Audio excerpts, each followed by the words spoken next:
What's up, words? Your boy Trey Retro underscore GT. I was just checking, make sure my levels and everything was right, man. Hope that you like, share, subscribe to the podcast. Let me know what you think.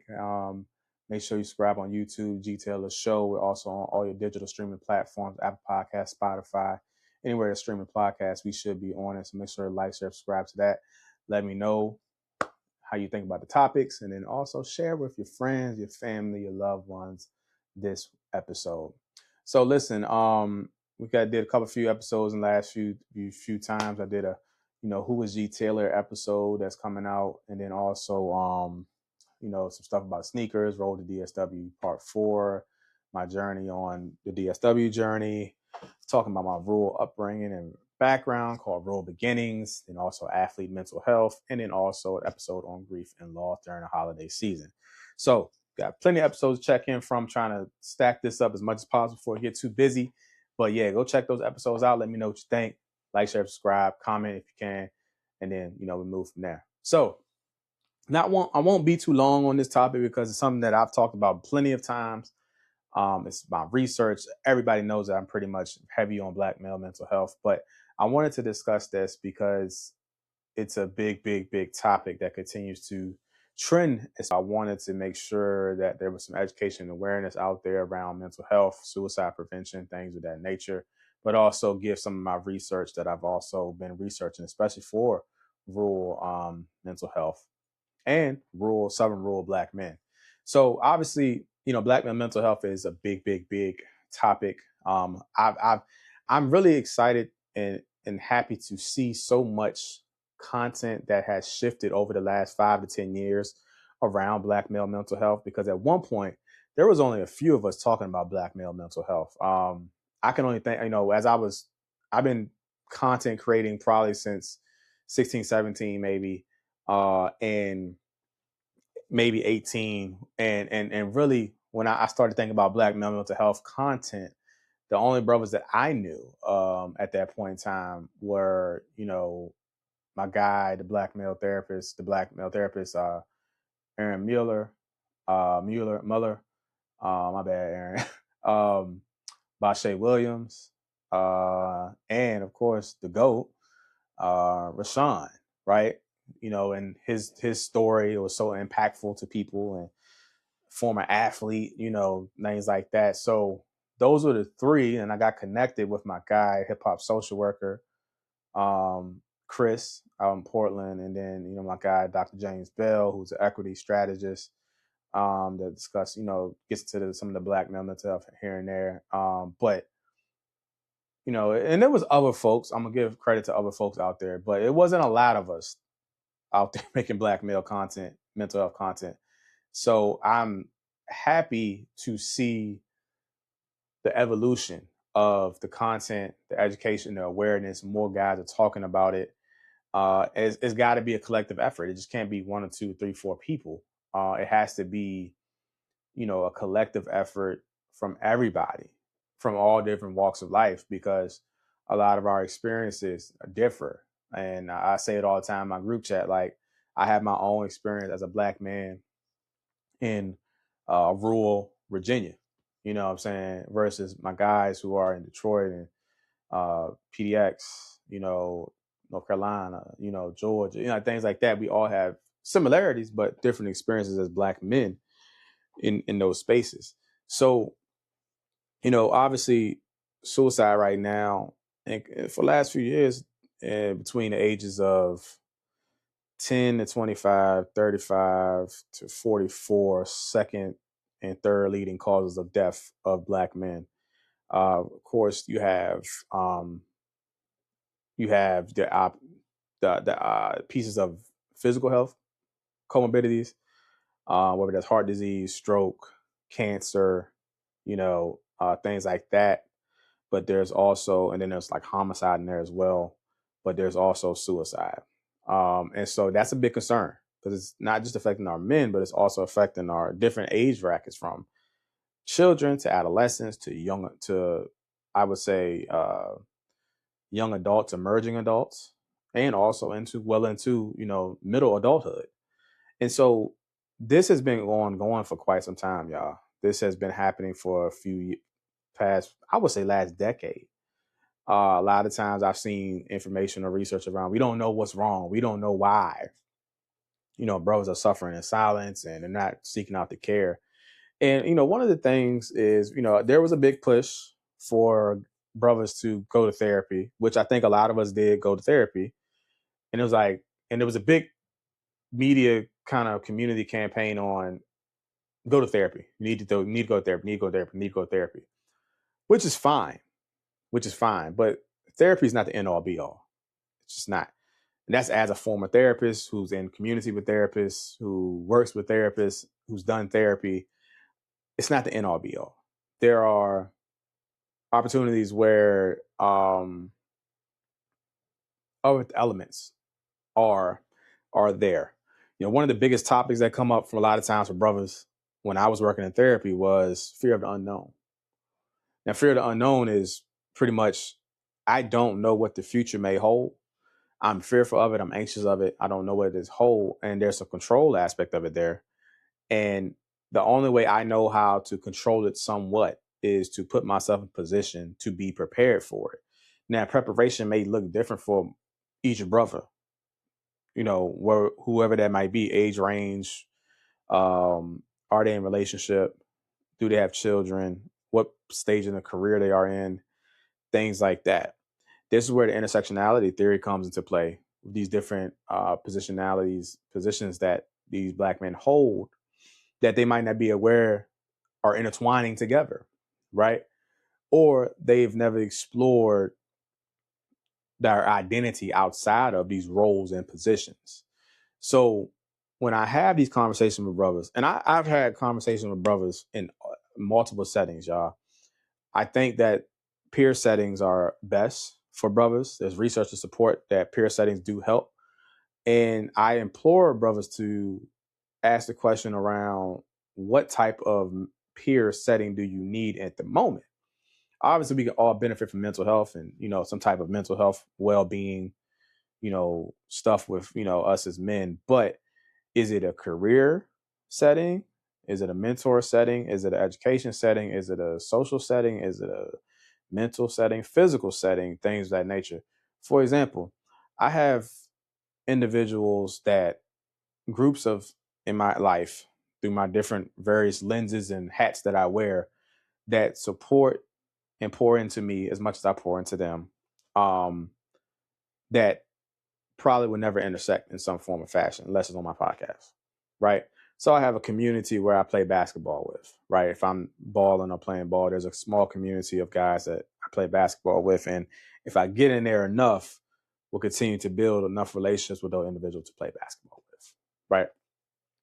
There's a small community of my friends that I have non-social work friends and I have social work friends. My non-social work friends are usually folks that I grew up with or have some form of long-standing relationship with. And we are either, in community as just long-standing homeboys, or we also are dads, husbands, things of that nature. We're in the cars, we're in the sneakers, stuff like that. Family members, friends, colleagues, social work friends, um, content creator friends, social media friends that I've never met before, but we keep in relationship and contact.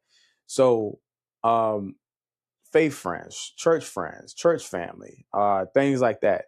These are different like different social settings that, you know, help pour back into me. Right. This is a community here, G.Taylor show podcast community. It's a whole community as well here. And so those are different elements. I understand that every person doesn't have access to these different settings and groups. I understand that. But I do implore guys to ask themselves what type of, peer support you may need in that moment. Because it might not be you need to go to therapy right now. You might not be ready to go to therapy. You might not be ready to talk. That's a big thing. I like a lot of folks pressure guys to go talk when they might not have the language or vocabulary to speak. Right. And I tell that as all the time because when I've had these conversations with brothers in various settings, they did not know what they was experiencing, but they knew there was something there, but they didn't know what they needed in that moment and how to express it. and then it's thrown in their face by loved ones, spouses, family members, friends that they're acting different or they're acting away, and they're like, I don't know how I'm acting, or I don't know what's going on because I'm not aware. And that's not, it's not inherently their fault, but they've never been, like, a lot of brothers haven't been taught emotional vocabulary, feelings will. We always bring the feelings will out, tell people to point that. Brothers have not been taught that language, right? I tell the story too all the time. I say my pops only taught me, anger and happiness. Those are pretty much the most emotions and feelings I've ever, understood until I had to explore those things for myself, right? And I've told that to him, his face. And so a lot of brothers have said the same thing, where they haven't experienced happiness.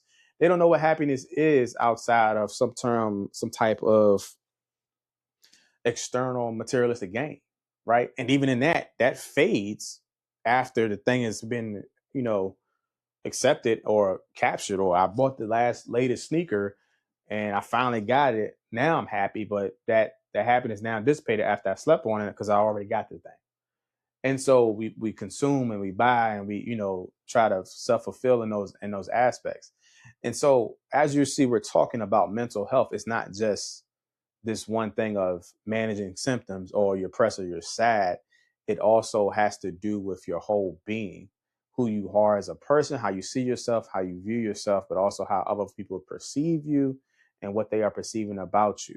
The weight of the world, everything that's going on in the world right now with 47, ICE rolling up on folks, Medicaid programs and all of that's getting cut for helping folks to get the services that they need. Most folks rely on that to help with their healthcare, their healthcare needs, right?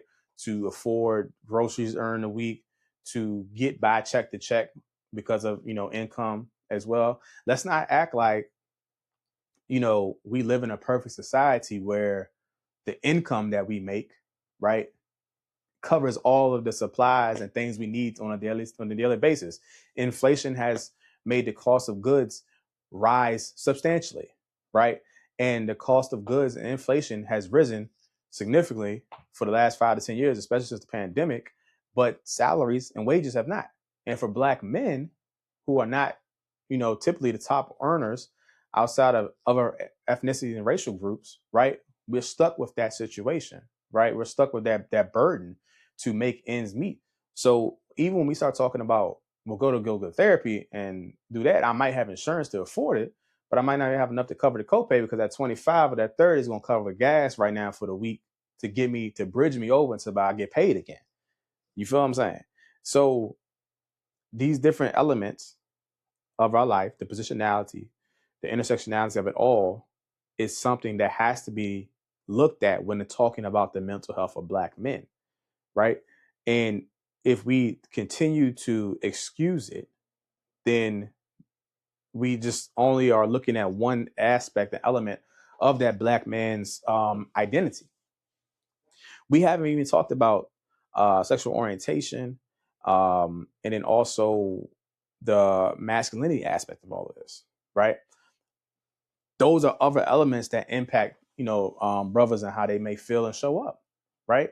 When we talk about masculinity norms for Black men look different than white masculinity norms for white men, right?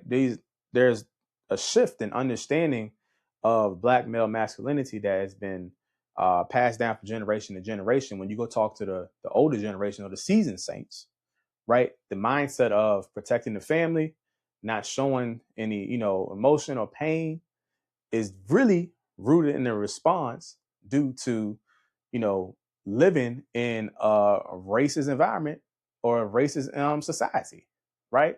Post-slavery, Jim Crow era, civil rights era. Every time I've talked to older guys, older gentlemen, and I asked them, why did you not, express your emotions, your feelings? Why did you not talk about emotions or stress in the house? And I remember one conversation I had with an older gentleman. He was like, man, I was trying to protect my children. And he had to be in his 60s probably. So I can imagine what he grew up with, how he, entertained or addressed certain things in that time frame, what he was trying to do in that moment, because there was this old piece too. Historically, what stays in his house, don't know nothing, go outside this house. right, stays in his house, because at that point in time, um, or passed down generation to generation, or stories was like, you know what I'm saying, you telling your business outside his house might not just only get our house hit or knocked off or get us in trouble, but get the whole community in trouble, right?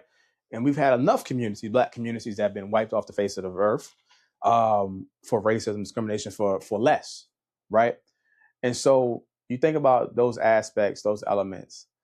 Me just thinking, just sitting here talking about it, and really, and I've written about it, I've researched about it, I've had these conversations. It's so nuanced and in depth that it can't just be one size fit all approach for addressing the mental health of black men in these spaces. Uh, you have to take into the consideration the intersectionality, the positionality, and historical traumas and generational trauma that's been passed down. And you also have to take into account present day and how that has, shown up, right? You have to take into account how systems have harmed black men, have systems have harmed the black community. And that's not just because you're in a health profession and you do good work, you're a social worker or you're a doctor and you're helping people. You are still part of the system that has done actual harm to black people, right? Just because I'm a black male social worker don't mean that I'm not just as much part of the system that's been complicit in harm to my black counterparts, right? And so I have to navigate that. If not, I have to really do a good job at establishing trust, safety, and rapport with those brothers before I even engage with them, right? Because now it's double the piece. At least as this black man showing up to me, look just like me, dress like me, talk like me, but he's also a social worker. And if I do harm, right, that's going to be double the hurt and double the harm that might send that brother on a different path to not getting help at all. And even I tell folks when I had these conversations about black male mental health, you only got a slim chance sometimes to catch them, to get them to establish their trust, to establish their safety with you, their psychological safety, to be able to be vulnerable with you. And if you disown that, or if you don't do what you're supposed to be doing in that space with that brother, you might not get another chance with him, and he might not never come back. It's a slim, very small, minute window that you got of helping brothers. When we start talking about all these different elements, this is also in the aspect of, suicide prevention, right? What does my housing situation look like? What does my income look like? What does my quality of life, my well-being look like? Does my physical health look good? Can I trust folks to talk to them? Or do I feel like I'm a burden to others and I might not want to say anything? So folks might say, well, I don't want to talk. I don't want to have that conversation. I don't want to say anything to you because I don't want to burden you. I don't want to put more on you because I value you as a person, as a friend, a loved one. I don't want to, I feel like it's weak to talk about these elements. I feel like me being vulnerable is showing weakness, right? I've seen it in practice. I've had even under times where it's like, a burden was, brother didn't want to burden me, but I'm the therapist, right? And I said, man, that's my job. But I think there's that cultural nuance in that space because I don't, want to burden you even more, even though I know you're here to help me, right? And so these cultural nuances, this understanding of the plight that black men have faced, continue to face, historically face, does show up in the therapy room. And if you can't address or be able to understand those dynamics that impact that brother from saying what he needs to say or expressing himself in a manner that makes sense or in a manner that fits our statistical, our actual DSM-5 credentials and symptomology, or following the evidence-based intervention models to a T, you know what I'm saying, and not understand the nuance of that person that comes in, it's going to be hard for you to even do the work in general. Every person that we work with in this space of therapy or social work or mental health has a story. They will not all respond to our interventions that we utilize that typically sometimes have left out people, typically historically marginalized and oppressed groups, people of color, black folks, indigenous, you name it. They have typically, those interventions have not been tried and tested on those individuals, right? So culturally specific practices that make sense for those individuals that we're seeing, especially Black men, are pertinent now more than ever, especially with the pandemic and how that has shaped um, the world we see today. Now, the space of the rural environment, especially Southern rural environment, brings in a different element. The already heightened issue of racism, discrimination in healthcare practice in everyday life. One article I read was talking about how discrimination shows up in different varying levels of life, from the time we wake up to the time we interact socially with folks, and then to also to the time that we interact with systems on a daily basis. So you think about all those different elements that racism shows up in those spaces, those microaggressions, those biases, those stigmas that Black man has to face as soon as his feet hit the floor, right?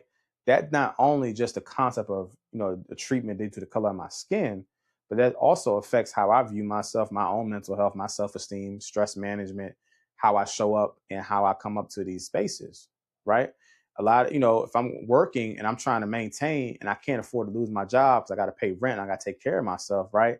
I can't be my authentic self, because if I'm trying to be my authentic self in this workplace, they don't accept that, right? So my psychological safety is condemned, right? So I have to put on a facade, right? Person that's going to be able to slip through the cracks, fly under the radar, get their work done, go on about the day, leave and go home, and get home and take this facade off. That whole weight of putting that facade on, taking it off every single day impacts my well-being, impacts my mental well-being, and can also impact our physical well-being. So when we talk about rural, those things are enhanced, right? Black men even rural residents are more at risk of, comorbidities, mortality rates, increased mortality rates, more at risk of healthcare issues in those rural areas due to access to care, access to health insurance, transportation issues, income issues, poverty. Those things impact that individual's well-being. And mind you, also we look at the social determinants of health, social determinants of mental health, the places that we interact with, we live, we work, we socialize, we go to in these different spaces, how that impacts our well-being. So a lot of the social determinants that mental health that Black men face are severely impacting their well-being, which leads to poor mental health outcomes, which also can lead to increased suicide rates, right? So it's not just mental health symptomology, it's also the environment that person lives in, access to resources, access to care, all these different elements, right? That can impact how that brother shows up on a daily basis and what their mental health looks like. And this is also the key piece as well. We talk about, well, I want to be a shoulder to lean on. Why this person didn't reach out? Why this person didn't, talk to me? Why this brother don't want to, open up to me? I get that a lot from spouses. He don't want to talk to me. He don't want to share with me. And again, like I said earlier, this could be because, one, he don't want to burden you. One, there's a vulnerability aspect. But two, are you, and that's what I want people to take care of. When you say that to folks, it's just like when somebody's, loses a loved one and you say, everything's going to be all right. And we don't know what the words to say when somebody's grieving. So we continue to talk, right? And instead of just being there, existing with that person. But are you truly prepared for what that brother is dealing with when he says that he isn't okay? Because, and this is what I want folks to really, really, really, really be mindful of. When you ask that question, are you mentally prepared to shoulder or to be a support to that brother if he says he wants to end his life? Are you in that space of capacity? What do you do? Do you know the steps to take to help that person? What if the person's brother just says, I'm depressed, I'm sad, I'm frustrated, I'm angry, I want to fight, I want to throw something, I want to, shoot something, I want to kill something. I'm here. I don't know what else to do. Are you prepared to be and to help support that brother? And not just say, yo, it's going to be okay. Yo, just pray about it. No, are you prepared to help that brother with whatever he has going on that could be anywhere from, I'm just going through it right now. I'm low. I'm just, down and depressed, or nah, I'm good. And I'm good can mean different things too. Extreme of, nah, I might want to end my life. I want to end somebody else's life. I don't want to be here no more. Like, there's different level of extremes. So are you prepared to support that brother in that space? It's a tough pill to swallow, because if you're not taking care of your own mental space, you're not taking care of your own mental, or you don't have the time, but you just sat there and said, yo, I'll be here for you. I got, if you need anything, let me know. We say that all the time, but are you really intentional and really actually meaning what you say around, if you need anything, let me know? Brothers pick up on that. Brothers can tell. I know some brothers that can tell you, like, if you BSing around, you playing around with them, you just saying to be saying, and they can pick up on that. It's not that they're not emotionally aware or can't read people. They might not be able to express themselves, what's going on, or they might not care to express themselves, but they also might have had history of harm, history of folks doing them over, history of folks telling their business, history of folks not being a good friend or a good shoulder to lean on. And that is really, really tough for brothers. Trust is the biggest piece.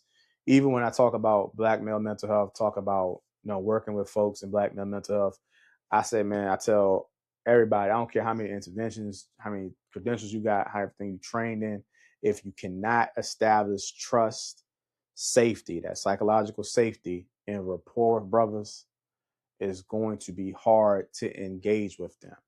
Now, here's the kicker. If you can, brothers are going to show up and talk. Brothers will have the conversation and share what they got going on. Matter of fact, they're going to share a long time, because usually a lot of brothers, not all the time, but a lot of brothers don't have a lot of people that they can talk with, to vent with, to go over life with. And you'd be surprised how important just the one conversation about just managing life, managing this part of my life, managing this part of my role as a husband, father, brother, these different elements can impact the conversation, can impact their well-being, impact their mental health for that day. Brothers be carrying so much weight. I've seen it in every setting, from psychiatric settings to substance use settings, to my private practice, all the way into academia, working with social work students, where we have these one-off conversations, peer-to-peer support, and the pressure of the world, trying to perform, trying to provide, trying to figure out how I'm going to do this, that, and the third, is lifted by just having a conversation and flushing those things out. And no, we're not talking down to the brother. We're not talking at him, but we're talking in unison, in similarity, and also in support. So even this conversation of talking down, the brothers are talking at them sometimes, it's not going to help. It's not going to benefit.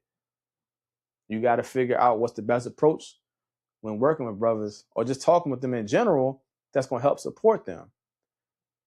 Be slow to speak and quick to listen, because that's going to go a long way. Brothers just need some time to listen, man.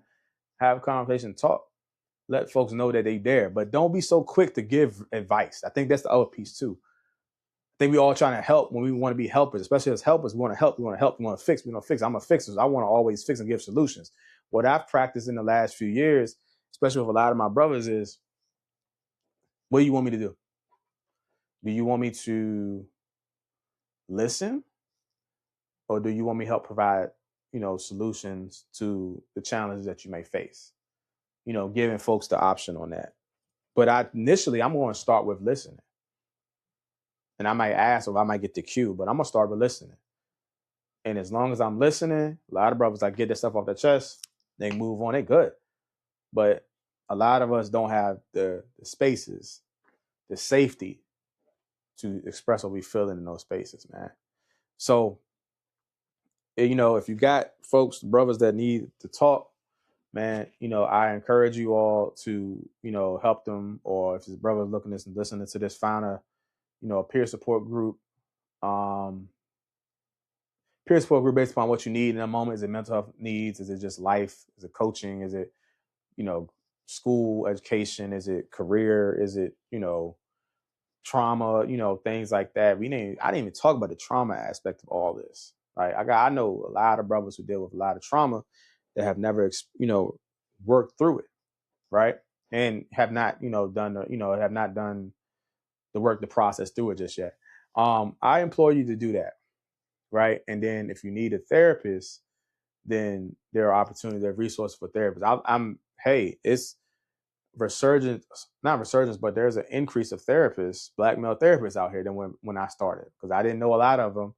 And a lot of us are still getting out of school, getting our license, things like that nature. And now we got a lot of licensed black male therapists out there, man, that are good guys doing the work, man. So shout out to them.